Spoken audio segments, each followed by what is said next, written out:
اللہ الرحمن الرحیم۔ معزز سامعین اکرام، آپ کو معلوم ہے کہ انسان دو چیزوں کا مجموعہ ہے، ایک روح ہے، ایک بدن ہے۔ اگر روح نہ ہو، صرف بدن ہو، اس کو انسان نہیں کہتے، اس کو لاشا کہتے ہیں، میت کہتے ہیں۔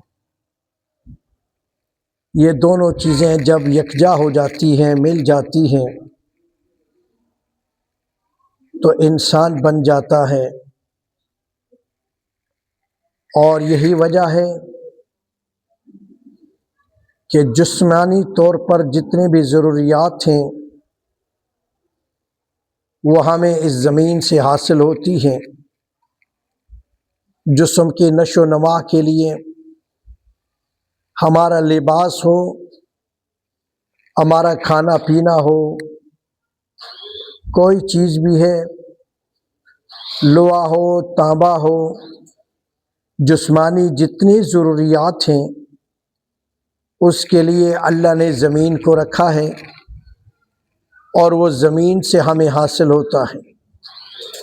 اور چونکہ جسم مٹی سے بنا ہے اور اس کی جتنی ضروریات ہیں وہ مٹی کے ساتھ منسلک ہے، اور روح اوپر سے آئی ہے اور اس کی خوراک بھی اوپر سے آئی ہے، اس لیے جس طرح انسان کا جسم بیمار ہو جاتا ہے، کبھی بخار، کبھی نزلہ زکام، کبھی اور طرح طرح کی تکلیفیں جو ہوتی ہیں، اسی طرح روح بھی بیمار ہو جاتی ہے۔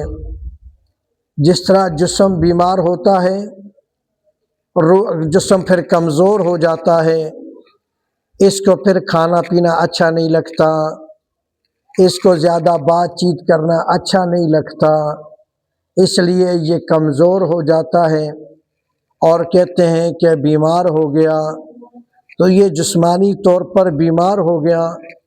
اسی طرح روح بیمار ہو جاتی ہے۔ جس طرح جسم پر بیماریاں آتی ہیں، کبھی بخار کی شکل میں، کبھی زکام کی شکل میں، کبھی اور سر درد کی شکل میں، کبھی پیٹ کی تکلیف، کبھی ٹانگوں کی تکلیف، کبھی اور طرح طرح کی جو بیماریاں سے واسطہ پڑتا رہتا ہے، تو یہ جسم کے لیے کمزوری کے لیے ہے کہ اس سے انسان کا جسم کمزور ہو جاتا ہے اور انسان کھانا پینا بند کر دیتا ہے، اس کو کھانا پھر اچھا نہیں لگتا۔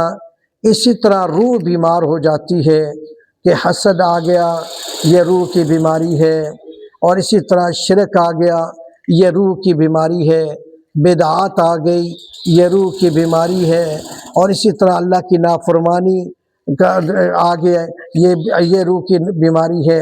اس طرح گناہ کا خیال پیدا ہو گیا، یہ روح کی بیماری ہے۔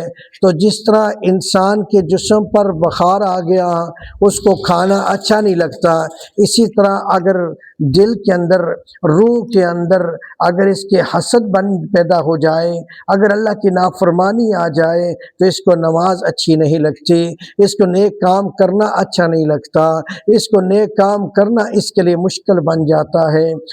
جس طرح بیمار جسم ہو جائے تو ہم ڈاکٹروں کے پاس دوڑتے ہیں، تھوڑا سا بخار ہو، تھوڑا سا سر میں درد ہو تو فوری ڈاکٹر کی طرف رجوع کرتے ہیں، بھاگتے ہوئے اسپتالوں میں جاتے ہیں، ڈاکٹر سے علاج کراتے ہیں، کہتے ہیں ڈاکٹر، بڑا ڈاکٹر کوئی ہو، سرجن ڈاکٹر ہو، اچھے والا ڈاکٹر ہو جو میرا صحیح علاج کر سکے۔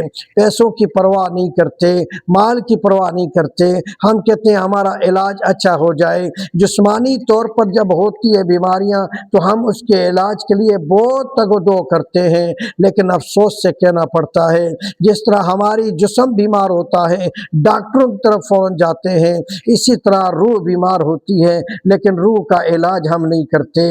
روح کا علاج کرنے کے لیے ہم کوئی تگ و دو نہیں کرتے۔ اگر ڈاکٹر جسمانی بیماری کے معالج ہیں تو یاد رکھنا علماء کی محفلیں، اللہ کے ولیوں کی محفلیں اور یہ جو بنے ہوئے ہیں خانقاہیں بنی ہوئی ہیں، یہ انسان کے روحانی ڈاکٹر ہیں۔ یہ روحانی طور پر آپ کی روح کو غذا دیتے ہیں۔ وہاں کالا کالا رسول اللہ سکھایا جاتا ہے، وہاں اللہ کا ذکر الہی سکھایا جاتا ہے۔